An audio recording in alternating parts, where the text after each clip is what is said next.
NCD라고 자연적 교회 성장이라는 단체가 있죠. 거기서 나온 그 책자 중에 전도 잘하는 교회라는 60쪽짜리 이렇게 교재가 있어요. 근데 거기 보면 복음을 나누기 위한 우리의 접근 방식이라고 해가지고 4가지 접근 방식이 나옵니다. 근데 하나는 뭐냐면 복음을 전하는 그리스도인들에게 압력을 가하는 방식이에요. 그러니까 막 이렇게 막 전도하라고 몰아붙이는 거죠. 여러분 왜 전도 안 하십니까? 막 전도 안 하고 그냥 막 그 피 묻은 손으로 어떻게 천국할 뭐 이런 식으로 막 전도하는 그리스도인들을 막 몰아붙이는 그들에게 압력을 가하는 방식. 그런가 하면 두 번째는 전도 대상자에게 압력을 가하는 방식이에요. 막 예수 안 믿으면 지옥 가 뭐 이렇게 막 그 사람들에게 압력을 가하는 거죠. 아니면 막 예수 천국 불신 지옥을 확성기로 막 외친다든지 안 그러면 이제 이를테면 교회 안 가면 불이익을 준다고 이렇게 얘기하는 거. 이제 여러분의 가족들이나 이런 사람들한테 교회 안 가면 나 밥도 안 해줄 거야? 이런 식으로 막 이렇게 하여튼 전도 당하는 대상에게 압력을 가하는 방식이 있어요. 세 번째는 프로그램에 압력을 가하는 방식인데, 이거는 막 교회 내에 무슨 프로그램 전도 프로그램을 전도 학교를 연다든지 무슨 전도왕 초청 강연을 한다든지 계속 프로그램을 몰아붙이는 방식이에요.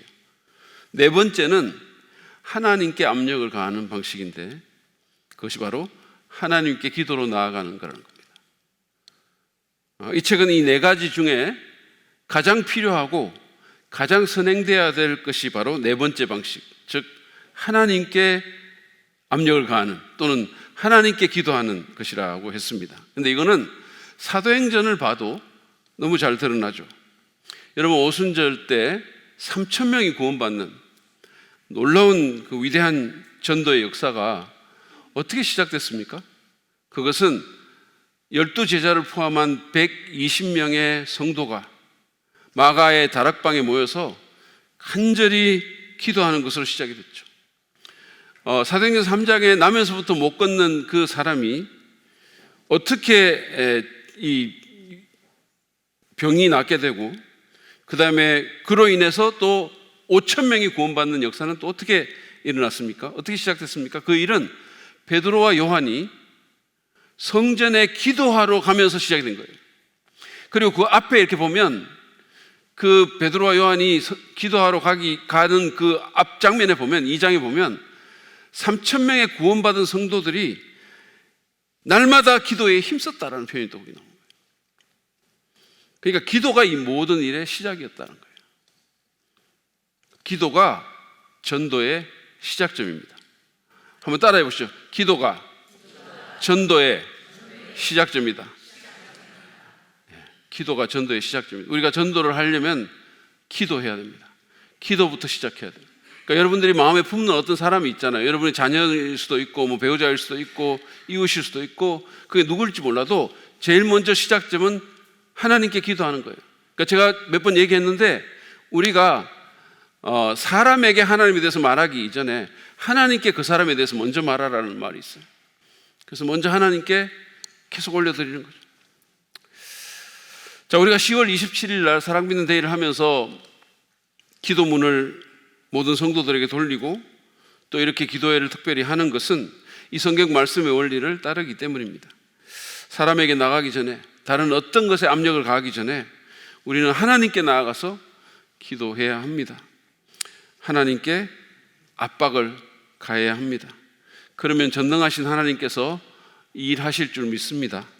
저는 오늘 그 사도행전 1장 12절부터 14절 말씀, 그리고 또 사도행전 4장 21절에서 31절 말씀을 통해, 23절부터 31절 말씀을 통해서 전도의 열매를 우리가 누리기 위해서 어떻게 기도하고 무엇에 기도해야 될까라는 그 2가지 질문에 답하는 방식으로 말씀을 좀 나누려고 합니다. 먼저 우리는 전도의 열매를 맺기 위해서 어떻게 기도해야 할까요?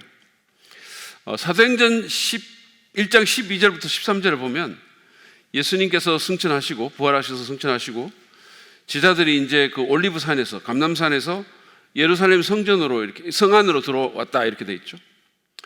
여러분, 그 사람들의 마음이 얼마나 막 가슴이 뛰고, 주님이 죽었다가 부활한 것도 놀라운데 그분이 구름 타고 하늘로 올라가고 또 올라가면서 내가 곧 온다 그러고 막 이러면 얼마나 막 이게 가슴이 터질 것 같고 얼마나 흥분이 되고 얼마나 움직이고 싶었겠습니까? 그런데 그 사람들이 제일 먼저 한 일이 뭐냐면 12절 13절에 보면 이렇게 돼 있어요. 그리고 나서 그들은 올리브산이라고 하는 산에서 예루살렘으로 돌아왔다. 그 산은 예루살렘에서 가까워서 안식일에도 걸을 수 있는 거리에 있다. 그러니까 그들이, 유대인들이 걸어온 거죠. 안 그랬으면 못 왔겠죠. 굉장히 이게 아주 주의 깊게 쓰여진 것임을 여러분들이 알 수가 있는 겁니다. 그들은 성 안으로 들어와서 자기들이 묵고 있는 다락방으로 올라갔다. 그러니까 최후의 만찬을 했던 그 다락방에서 계속 묵고 있었던 것 같아요. 그러니까 그쪽으로 이제 간 겁니다. 이 예수님 승천하신 거 보고. 거기서 그들이 뭘 했을까요? 13절 하반절부터 14절 보시죠. 이 사람들은 베드로와 요한과 야고보와 안드레와 빌립과 도마와 바들로메와 마테와 알페오의 아들 야고보와 열심당원 시몬과 야고보의 아들 유다였다. 이들은 모두 여자들과 예수의 어머니 마리아와 예수의 동생들과 함께 한마음으로 기도에 힘썼다. 할 말이 너무 많았을 거고 할 일이 너무 많았을 텐데, 그런데 그들이 제일 먼저 했던 일은 한 마음으로 다락방에서 기도에 힘썼다는 거예요. 기도부터 먼저 했다는 겁니다. 이 역사적인 기도회가 그러면 우리에게 어떻게 기도해야 할지에 대해서 가르쳐 주는 것이 무엇일까요? 첫 번째는 한 마음으로 함께 기도한다는 겁니다. 자, 우리는 전도의 열매를 맺기 위해서 한 마음으로 함께 기도합니다. 여러분, 기도에는 분명 개인적인 차원이 있습니다. 예수님은 골방에 들어가서 은밀히 보시는 아버지께 기도해라라고 하셨어요. 그러면 주님께서 우리를 보신다고. 내가 혼자서 여러분의 거실에서, 골방에서, 회사의 책상에서 또는 차 안에서 개인적으로 간절히 기도할 때 하나님께서 그 기도하는 것을 보시고 들으십니다. 그런데 기도에는 공동체적인 차원도 있습니다. 오늘 본문을 포함해서 사도행전을 보면 초대교회는 성도들이 모여서 함께 기도하는 것을 종종 보게 됩니다. 이 본문에서도 그렇고 2장에서도 4장에서도 그리고 베드로와 야고보가 투옥된 후에 12장에서도 한 마음으로 그들이 기도했어요. 그래서 우리가 모임을 할 때, 수요 오아시스를 할 때도 여러분들에게 공동체 기도 제목을 주잖아요. 우리 같이 기도하자고. 한 마음으로. 그냥 같이 모였다고 따로 마음 먹고 그냥 아무렇게나 기도 제목 갖고 하는 게 아니라 저희가 기도 제목을 이렇게 드리잖아요. 한 마음으로 기도했어요. 새벽 기도 때도 저희가 온라인으로 하지만 공동체 기도 제목을 드리죠. 같이 기도하는 제목을 드립니다. 지금도 우리가 같이 모여서 기도하는 거죠. 여러분, 하나님의 자녀가 한 마음으로 함께 기도하는 것에는 무언가 특별한 게 있는 거예요. 예수님께서도 내 이름으로 모인 두세 사람이 모인 곳에는 나도 거기 있겠다 이렇게 얘기하셨어요. 특별한 방식으로 거기 함께 하시겠다라고 얘기한 거죠. 당신의 자녀들이 한 마음으로 함께 하나님께 기도할 때 주님이 거기에 특별히 임재하시겠다 약속한 거예요.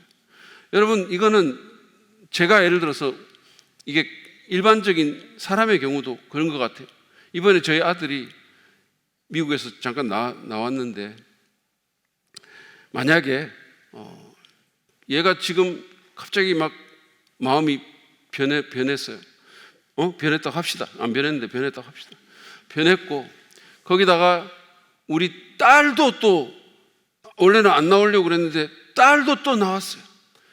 그래가지고 둘이가 한 마음을 품고 저한테 나와가지고 아버님, 아버님의 뜻을 이루어 주옵소서. 저희가 이제 아버님이 그토록 원하는 장남의 결혼을 위해서 다른 거 다 제쳐놓고 우리 둘이 한 팀이 돼서 신부감을 구하러 온 성서 침례교회 전국교회를 돌아다니면서 신부감을 구하려고 하니 이제 허락하옵소서 라고 저한테 하면 제가 얼마나 기쁘겠어요. 왜 아멘 안 하십니까? 지금은 있잖아요. 제가 우리 딸내미한테 플리파, 네 오빠 좀 신경 써라. 여러분 뭐라는지 아세요? 자기 일 자기가 알아서 하겠지. 뭐 결혼하는까지 나까지 신경 다 써야 돼. 나는 나 혼자 결혼했는데. 이래요. 근데 둘이가 한 마음이 돼서 제게 와서 신부감을 구하게 전국 여행을 허락하옵소서. 그럼 제가 세계 여행도 허락해 줄 것 같아요. 여러분 마찬가지로 하나님의 자녀들이 한 마음으로 하나님의 뜻인 누군가의 구원을 위해서 같이 간절히 기도하면 하늘 아버지가 얼마나 감동하시겠습니까? 자, 또 하나 이 본문에서 어떻게 기도해야 되는지에 대해서 가르치는 것은 끈질기게 기도하는 겁니다. 함께 한 마음으로 기도했을 뿐만 아니라 끈질기게 기도하는 겁니다. 14절 하반부에 보면 누가가 이들이 함께 한 마음으로 기도에 힘썼다 이렇게 얘기를 하거든요. 힘썼다. 근데 이 힘썼다라는 단어의 헬라어가 뭐냐면 프로스카레테룬테스라는 단어인데요. 이거는 뭐냐면 무언가에 바쁘다라는 의미도 있고 무언가 흔들리지 않고 지속한다 그런 의미가 있는 거죠. 그러니까 그들이 정말 여기에 기도하는 일에 바빴다는 거예요. 집중했다는 거예요. 정말 전념했다는 거예요. 외부적인 환경에 흔들리지 않고 그냥 거기에 온전히 쏟아갖고 올인했다는 얘기입니다. 그러면서 그냥 끈질기게 인내하며 기도했다는 거예요. 여러분 이 주님이 승천하시고 오순절 성령 강림까지 한 열흘 정도 이렇게 시간이 남았거든요. 그러니까 계속 기도한 거죠. 여러분 기도하는 거 쉽습니까? 우리가 사실은 1시간 기도하는 것도 쉽지 않고 30분 기도하는 것도 쉽지 않잖아요. 사실은 우리가 막 간절히 기도하는 거 그게 뭐 말처럼 그렇게 쉬운 게 아니에요. 그래서 기도를 뭐라고 합니까? 영적 노동이다 이렇게 얘기하잖아요. 영적 노동. 여러분 기도에 마음을 쏟기를 바랍니다. 인내하며 기도하시기 바랍니다. 예수님의 육신적인 동생인 야고보는 그 예루살렘 교회의 리더였죠. 예루살렘 교회의 리더였습니다. 원래는 예수님 안 믿었는데 심지어는 예수님 살아계실 때는 귀신 들렸다고까지 말했는데 미쳤다고까지 말을 했는데 예수님에 대해서 미쳤다 그랬죠. 미쳤다고까지 말을 했는데 나중에 믿게 되잖아요. 예수님이 부활을 보고 완전히 이제 생각이 바뀌게 되는 거죠. 이분은 진짜 그냥 형님이 아니구나. 이분은 하나님이구나. 이렇게 알게 되는 거죠. 그래가지고 그리스도인이 되고 자기 형님을 나의 주라고 부르고 그러고는 이제 영적으로 이제 변화되기 시작하죠. 근데 이분의 별명이 뭐냐 하면 낙타무릎이라는 거예요. 낙타무릎. 야고보의 별명이. 초대교회 교회 역사가인 유세비우스라는 분이 있어요. 이분이 이제 그 교회 역사라는 책을 썼거든요. 지금도 그 책이 인쇄가 돼서 나와요. 프린터가 돼. 여러분들이 살리면 얼마든지 살 수 있어요. 근데 이 오래된 교회사 책에서 이 유세비우스가 뭐라고 증언을 했냐면 이렇게 얘기합니다. 그는 야고보는 홀로 성전에 들어가 무릎을 꿇고 모든 인간을 용서해 달라고 하나님께 간절히 기도했다. 그래서 야고보의 무릎은 낙타의 무릎처럼 딱딱해졌다. 그러므로 사람들이 그를 의인 또는 오블리아스라고 불렀는데 오블리아스는 인간의 방파제이며 의로움이라는 뜻이다. 이렇게 자기 교회 역사책에서 쓴 거예요. 고대 교회 역사책.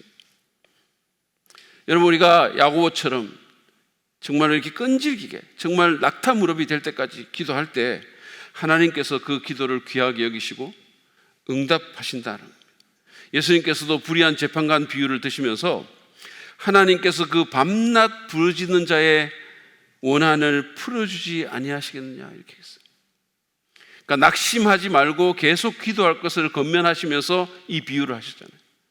기도하다 보면 낙심될 때가 있죠. 여러분 기도하다 보면 왜 이렇게 기도가 하나님이 안 듣는 것 같고 내가 계속 기도했는데 1년 했는데 2년 했는데 변화가 생기는 것 같지도 않고 그럴 수 있잖아요. 그죠? 낙심하기가 쉽잖아요. 근데 그거를 낙심치 말고 기도하라고 주님이 이 비유를 드시면서 끝에서 하신 말씀이 그 밤낮 부르짖는 자의 원한을 풀어주지 않겠느냐 이렇게. 근데 사실 제가 이렇게 생각해 보면 있잖아요. 이게 인내가 참 없구나. 계속 기도하는 게 이게 쉽진 않구나 이런 생각이 들어요. 왜냐하면 제가 여러분도 아마 그럴 거예요. 그러니까 어떤 이게 간절한 부분이 있지만 그게 계속해서 그렇게 가기가 쉽지 않은 거예요. 제가 리셋 느헤미야와 함께 다시 세우라는 책을 사실은 그 책뿐만 아니라 책 내용은 항상 그런데 새 책을 내면 있잖아요. 정말 열심히 기도해요. 이 책 하나님 많은 사람이 읽게 해달라고 막 이렇게 열심히 기도하거든요. 근데 그게 진짜 한 달을 잘 못 가는 것 같아요. 한 달 동안은 거의 매일 갈 때마다 기도하고 하나님 그리고 한 달 동안은 계속 알라딘 들어가고 예스 24 들어가고 막 순위 보고 막 판매 지수 보고 막 이러거든요. 그리고 또 기도하고 막 이래요. 근데 그게 한 달을 잘 못 가는 것 같아요. 그러고는 이제 안 하는 거죠. 계속 해야 되는데 안 하는 거죠. 얼마 전에 저희 집사람이 리셋 느헤미야와 함께 다시 세우라 그 책을 이번에 새로 다시 또 읽었어요. 우리 느헤미야 새벽기도 했잖아요. 그때 그걸 기점으로 해가지고 다시 또 읽었는데 이러더라고. 이 책 진짜 내용 너무 좋다. 그것까지는 좋았어요. 근데 왜 이렇게 안 팔려? 이거 나를 죽이는 말이죠. 이게. 책은 너무 좋은데 왜 이렇게 안 팔리지? 왜 안 팔리냐? 계속 기도를 안 했기 때문에 그런 것 같아요. 여러분도 그렇고 저도 그렇고 그렇게 해야 되는데 여러분 우리가 사랑 믿는 데이 때까지 인내하면서 끈질기게 기도합시다. 식사 때도 기도하고 새벽 기도 때도 기도하고 하여튼 여러분들이 기도할 때마다 사람들이 구원받도록 집중해서 기도하는 그런 놀라운 일이 있기를 바랍니다. 두 번째로 첫 번째 질문은 우리가 어떻게 기도할까 하고 두 번째는 무엇을 기도할까입니다. 자, 우리가 무엇을 위해서 기도해야 될까요? 오늘 본문을 보면 하나를 우리가 알 수가 있는데 그것은 뭐냐면 성령의 능력을 위해서 기도해야 돼요. 조금 전에 우리가 읽었던 그 사도행전 1장 12절부터 14절 본문을 보면 제자들이 이제 예수님 성천을 보고 감람산에서 돌아와가지고 다락방에 가서 그들이 정말로 함께 기도에 힘썼다 간절히 부르짖었다 뭐 이런 거 나오는데 뭐에 대해서 기도했는지 구체적으로 밝히고 있지 않거든요. 근데 4절에 보면 이것 때문에 기도했겠구나라는 것을 짐작하게 만드는 게 있어요. 4절에 보면 예수님께서 이렇게 말합니다. 너희는 예루살렘을 떠나지 말고 내게서 들은 아버지의 약속을 기다리라 이렇게 얘기했어요. 그러면 내게서 들은 아버지의 약속이 뭡니까? 성령인 거예요. 성령을 보내주시겠다고 약속한 거죠. 그러니까 그거를 기다리라 그랬어요. 그리고 8절에도 보면 성령이 너희에게 내리시면 너희가 능력을 받고 잘 아는 말씀이죠. 그래서 온 유대와 사마리아 땅까지 내 증인이 될 것이다 말씀하셨어요. 그러니까 제자들이 성령의 강림과 충만을 위해서 기도했음이 틀림없습니다. 여러분 우리는 내 인간적인 힘으로 이 일을 할 수가 없어요. 전도의 일을 절대로 할 수가 없어요. 성령께서 역사해야 되는 거죠. 여러분 우리가 정말로 하나님을 믿는다면 이 영혼 구원, 소위 말하는 이 전도의 일이라는 것은 인간의 설득력으로 되는 게 아닙니다. 절대로 안 돼요. 우리는 한 사람의 운명도 변화시킬 수가 없어요. 이거는 하나님이 하셔야 되고 성령이 역사하셔야 돼요. 사도행전 읽어보세요. 초대교회의 놀라운 부흥은 성령의 역사가 없이는 설명할 수가 없는 거예요. 그래서 사도행전을 뭐라고 그럽니까? 다른 말로 성령행전이다 이렇게 얘기해요. 사도행전의 별명이 두 개가 있거든요. 하나는 성령행전이고 하나는 기도행전이에요. 거기 읽어보면 계속 사람들 기도하고 그리고 성령이 계속 역사하시는 거예요. 성령께서 놀랍게 역사했기 때문에 초대교회가 놀랍게 부흥했던 거죠. 실제로 제자들은 아버지의 약속, 성령의 임하심을 위해서 기도했고 그 기도로 말미암아 오순절 날 성령이 불처럼 바람처럼 그들에게 임하셨고 그래서 어떻게 됩니까? 베드로가 성령의 충만함을 받아가서 복음을 전하잖아요. 그래서 그 하루에 3,000명이 구원을 받았던 거예요. 여러분 베드로가 대단한 사람이라서 그런 거 아닙니다. 베드로 우리가 복음서 읽어보면 진짜 실수도 많이 하고 그리고 막 자기 스승 정말 절박한 그 상황 가운데 가장 필요로 할 때 모른다고 부인하고 저주하고 도망가는 비겁한 그런 사람이었잖아요. 그렇게 그 사람 자체가 뭐가 있어가지고 이런 게 나온 게 아니잖아요. 근데 성령이 베드로에게 임하시면서 이게 완전히 변한 거죠. 여러분, 뉴욕 맨하탄이라는 곳에 가보셨어요? 아마 가보신 분 있겠죠? 네, 아마 있을 겁니다. 요즘 뭐 여행들 많이 하시니까. 야경 보셨습니까? 뉴욕 맨하탄에?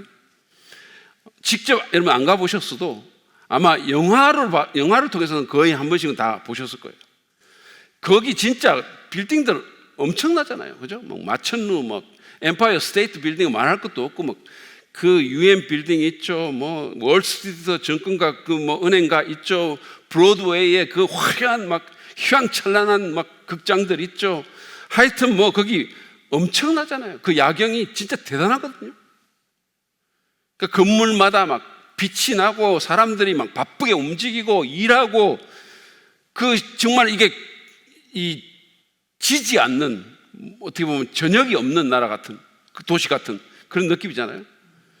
그리고 그게 뉴욕뿐만 아니라 전 세계에 영향을 주죠. 거기서 브로드웨이는 전 세계 뮤지컬에 영향을 주고, 월스트리트는 전 세계의 어떤 경제계에 영향을 주고 엄청나잖아요. 그런데 그들의 영향력이 아무리 크다 하더라도 정전이 되면 모든 게 멈추는 거예요. 모든 게 멈춰요. 모든 잠재력이 사라집니다. 어둠 속에서 전기라는 힘이 없으면 그렇게 된다는 거죠. 여러분, 우리도 마찬가지예요. 성령의 능력이 없으면 우리가 힘을 잃습니다. 우리는 아무것도 할 수가 없는 거예요. 짐 심발라라는 목사님이 성령의 웃음소리라는 책에서 이렇게 말을 합니다. 만약 하나님이 능력으로 함께하지 않으면 인간의 멋진 웅변이나 설득력은 죽은 자들의 장식품에 불과할 뿐이다. 성령이 없이는 예언자가 외칠지라도 소용없다. 죽은 자를 살리는 것은 오직 하늘로부터 오는 생기뿐이다. 죄로 말미암아 죽어있는 우리 친구들에게 이 능력이 역사하기를 우리가 바란다면 우리가 사람을 바랄 것이 아니라 하나님을 바라야 한다. 우리가 하나님의 성령만 바라고 이 능력이 오직 그분으로부터만 올 것을 기대한다면 우리는 성령을 높이는 것이고 성령은 이 일을 이룰 것이다. 그렇게 얘기했어요. 우리는 성령의 능력을 덧입도록 기도해야 됩니다. 하나님, 성령 충만케 해주시고 제가 말할 때 정말 하나님의 능력이 전달될 수 있게 도와주세요. 우리가 그렇게 좀 기도할 필요가 있을 것 같아요. 우리 교회 새로 오신 어떤 분이 저한테 이러더라고요. 목사님께서 봉헌하시겠습니다 라는 말을 하는데도 뭔가가 울림이 있어요 이러더라고요. 근데 여러분 있습니까? 없잖아요. 아니 제가 봉헌하시겠습니다. 근데 그 말에 무슨 울림이 있습니까? 솔직히 말해보세요. 근데 그분이 그렇게 얘기했어요. 성령께서 그분의 마음에 그렇게 전달을 시킨 거죠. 또 하나 우리가 전도를 위해서 기도할 때 우리가 성령의 충만을 위해서 기도할 뿐만 아니라 또 하나가 있는데 그건 뭐냐면 사도행전 4장 29절에 있습니다. 이거는 초대교회가 유대의 권세자들로부터 위협을 받았을 때 함께 부르짖었던 기도인데 29절 제가 읽겠습니다. 보세요. 주님, 이제 그들의 위협을 내려다 보시고 주님의 종들이 참으로 담대하게 주님의 말씀을 말할 수 있게 해주십시오. 자, 여기서 이 사람들이 뭐를 위해서 기도합니까? 복음 전도의 용기를 위해서 기도한 거예요. 복음 전도의 용기를 위해서 기도했습니다. 우리도 마찬가지예요. 우리는 전도할 용기를 위해서 기도해야 됩니다. 우리가 이때처럼 뭐 전도한다고 막 감옥에 갇히거나 뭐 아니면 순교당하거나 이러지는 않습니다. 그러나 사회적인 압력은 분명히 존재하죠. 그죠?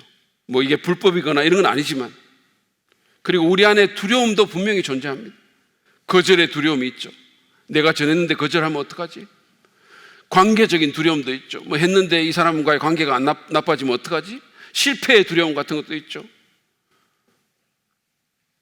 우리가 이런 것들을 극복하고 사람들을 초청하고 담대히 말할 수 있게 해달라고 기도할 필요가 있습니다. 그럴 때 주님께서 우리에게 용기를 주시고 전도의 기회를 허락해 주실 것이라고 믿습니다. 31절을 보세요. 그들이 기도를 마치니 그들이 모여있는 것이 흔들리고 그들은 모두 성령으로 충만해서 하나님의 말씀을 담대히 말하게 되었다 그랬어요. 용기를 위해서 기도하고 성령의 충만을 위해서 기도했더니 하나님의 말씀을 성령 충만해서 담대히 말하게 되고, 그래서 수없이 많은 사람들이 구원받는 놀라운 역사가 있게 된 것입니다. 여러분, 우리가 전도의 열매를 위해서 기도할 때 한마음으로 함께 그리고 끈질기게 간절히 기도합시다. 그리고 성령의 능력과 용기를 위해서 기도합시다. 그럴 때 하나님의 놀라운 역사가 우리들 가운데 나타남을 믿습니다. 켈빈 헌트라는 사람이 있어요. 이 사람이 주말에 나이트클럽에서 기타 연주하던 사람인데 미리암이라는 여자하고 이렇게 같이 살다가 결국은 결혼하게 됐는데, 이 둘 다가 말하자면 술과 마약에 빠져든 거예요. 그래서 이 사람이 마약 중독자가 됩니다.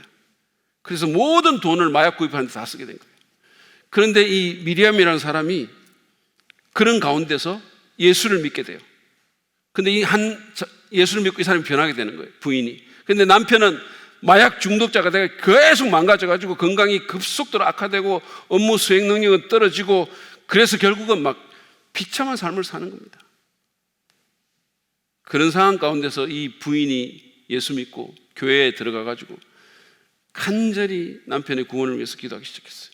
그래서 오늘 이제 이 켈빈이라는 사람이 어느 날 밤에 자기 집에 이렇게 가가지고 샤워를 하고 나오는데 잠시 침대에 누워서 쉬고 있는데 무슨 벽장에서 흐느끼 우는 무슨 미세한 소리가 들리는 거예요. 그래가지고 막 찾아봤는데 사람은 없고 가족들도 없고 흐느끼면 계속되고, 그래서 막 무서워진 거예요. 그래가지고 너희들 여기 있는 거 다 알아, 어서 나와, 막 이렇게 했는데 아무도 나오지 않은 거예요. 그래가지고 그냥 무시하고 다시 좀 자려고 하는데 네가 오늘 잠들면 다시 못 일어날 수 있다, 뭐 이런 소리가 막 들리는 것 같은 거예요. 너무 당황해가지고 문을 열고 바로 그냥 자기 아내가 다니는 교회로 쫓아간 거예요. 교회에 들어가서 이렇게 보니까 이 중앙 뒤쪽에 서 있는데 딱 들어가니까 사람들이 확 모여가지고 있는데 간절히 기도하고 있는 거예요. 근데 그 소리가 자기가 집에서 들었던 그 소리인 거예요. 그 흐느끼는 소리, 기도하는 소리.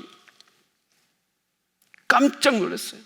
근데 사람들이 뭐라고 기도하고 있는지 들어보니까 오 하나님, 켈빈이 어디에 있든지 그를 이 건물로 인도하소서, 그렇게 기도하고 있는 거예요.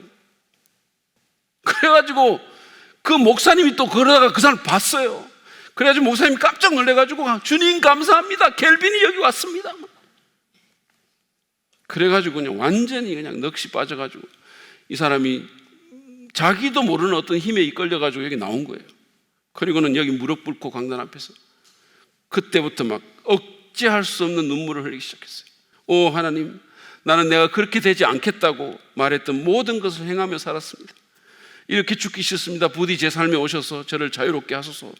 예수님, 저는 정말 당신이 필요합니다. 이렇게 기도를 했고, 그 기도하는 상황 가운데서 자기 부인과 아이들이 와서 같이 손을 얹고 함께 기도해가지고 이 사람이 변화되고 이 사람 구원받고, 이 사람 지금은 CCM 유명한 가수가 돼가지고 하나님 찬양하는 그런 일을 하고 있다는 거 아닙니까?